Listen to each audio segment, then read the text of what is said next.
It's an incredibly polarized topic. People either really love baboons or hate them. A lot of people in the middle who are ambivalent don't make their voice heard. So unfortunately for the baboons, the voice that we hear most loudly are the very small percentage of people who are anti. The basic thing about Baboon Matters is that the baboons come first. We're here to protect the baboons. We're here to see that they can exist.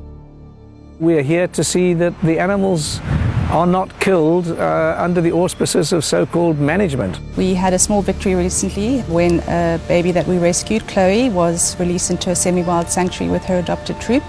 But these kinds of situations are the exception. They're few and far between. We've donated money to help build the second enclosure so that these baboons have a place for the soft release. If the release of Chloe was the highlight of the year, then the most devastating thing that we had to deal with this year was going into the plantations of Sabi and seeing the sheer volume of baboons killed through lethal management, and it was a really horrifying experience. You know, the public don't like seeing baboons killed. I think if the public knew the extent to which baboons have been killed, they would be sort of shocked.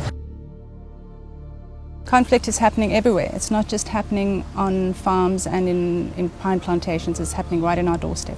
I think with the conflict on the urban fringe of the baboons has been a big issue for many years on the peninsula. There are simple ways to try and avoid a lot of this conflict which have been neglected in the past. It never fails to amaze me that people choose to live in these natural areas. You know, they want to live in nature, but the minute nature intrudes, so whether it be a snake coming onto your property or the baboons coming for waste, instead of managing yourself and your home environment, you try and move nature further away. We're probably the only species on the planet that destroys our own environment willingly. It's the people and not the baboons that are the problem. You know, it's the people who leave rubbish lying around, and that's just open house for baboons. And I think it's up to every resident really to take just a little bit of responsibility and actually sort out their own backyard. So many of these problems are caused by waste, human waste. And everybody agreed that what we really need to do is manage the waste better. For some reason, this seems to be an intractable problem, and I can't see why, because it doesn't seem to be rocket science. The education is very, very important, that people must get to know what baboons are, what they're doing, and also to learn something about their natural behavior. One of the big drives of Baboon Matters is to try and get this education out there where we really try and control our waste management. Over the past 25 years, Baboon Matters has addressed many thousands of school children, postgrad students, residence groups, special interest groups, educating them around how to live with baboons. Our social media following has grown to many, many thousands of people that are standing behind us, giving a voice to baboons. They are literally wanting to create this landscape of fear. That just creates more separation, more aggression, and more anger on both sides. If you're going to be using these sorts of methods, you need to have very strong scientific evidence to support it.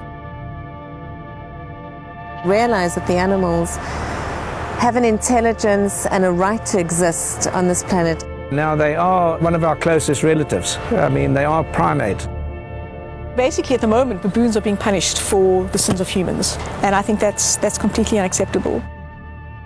If we could get public opinion to have an impact on governments so that we can change the laws for the better, because I think if you have laws that protect baboons, people will be forced to think differently about baboons. There's so many things that Baboon Matters wants to do. We need to be an advocate for baboons. If you look at the conservation management plan, it's non-existent. There's so much that needs doing, and Baboon Matters is actually quite small and it's got very limited resources, limited time. In 2016, Baboon Matters travelled all over South Africa dealing with baboon interventions and concerns with baboon-related issues.